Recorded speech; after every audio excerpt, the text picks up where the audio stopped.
Everyone loves animals, and no one wants to see trophy species go extinct. But certain big game and small game animals across the world face ever-growing odds against them.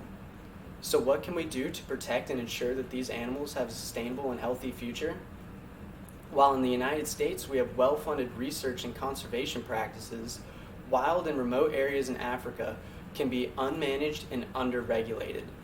While most people are against the idea of hunting, and especially trophy hunting, it is one of the most useful tools in conservation and protection. I believe that illegal hunters and poachers have given the idea of trophy hunting a bad appearance.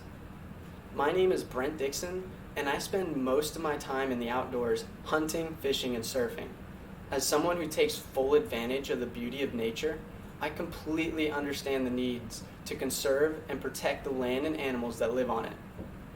My purpose for writing this speech is to shed some light on trophy hunting and to help show people the real conservation efforts behind it. First, I'll explain how the real threats that these animals face are poachers and underregulation.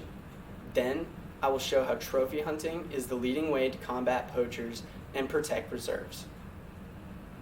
The majority of land in African countries like Zimbabwe are underregulated and unprotected, leaving the door wide open for poachers. The largest threats to conservation in Africa are poachers and poverty. According to the Society for Conservation Biology, households in impoverished areas on the edge of the Serengeti can consume up to 57% illegal bushmeat in their diet. With the majority of locals' diets being made up of illegally harvested animals, there is a clear need for management. The idea behind trophy hunting is to incentivize the protection of the animals so the locals no longer have to poach for food and income. Another example of how poachers are the real threat to endangered species is shown by this article by Hedge Denker, who was the director of Namibian Environment and Wildlife Society. Denker claims that in Namibia, there was a high of 97 poached white rhinos estimated for 2015. White rhinos are highly endangered, and poachers kill dozens a year, and it doesn't seem like they're going to be stopping anytime soon. One of the largest ways that trophy hunting ensures conservation is by supplying the funds to protect large areas of land. As stated in this Science magazine article, more land in Africa has been protected under trophy hunting than under national parks. It seems extremely clear to me that trophy hunting lodges care more about conservation than the very countries they are in. It costs vast amount of money for a tourist to go and hunt a trophy animal on an African reserve. According to African hunting safaris, it costs over $16,000 a day to hunt a leopard.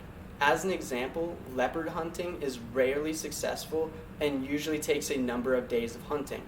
This money is then reinvested into conservation, research, and protection of more land. In this article about trophy hunting, Hugh Webster, who has a PhD in the research of African wild dogs, explains that trophy hunting provides a means for funding for conservation work and protecting the habitats that sustain wild animal populations across large swaths of the continent. Without the funding from trophy hunting, large areas of land will be taken by agriculture and poaching. When looking at Ozendaye's Hunting Safari's website, it does not take long to see that they are dedicated to the conservation of land and animals. On the first page, they explain that they purposefully take fewer clients to ensure healthy populations of animals. They also state that they view hunters as supporting partners in protecting African wildlife and guarding national habitat for future generations. Unfortunately, laws that govern regulation and limits of trophy animals are very lenient and under-enforced, so hunting safaris are the main source of regulation. One of the largest ways that trophy hunting ensures conservation is by supplying the funds to protect and employ locals. I would personally hate to live in a world without the majestic trophy animals of Africa. I dream that one day my kids will be able to see lions and rhinos in the wild, but unfortunately, poachers and habitat loss threaten my dreams. I believe that trophy hunting, if conducted correctly, could be the future of conservation in Africa. I hope I have shed some light on the topic of trophy hunting and shown you that it is more than just hunting for sport. Thank you for the time you have given me, and I hope you have an amazing day.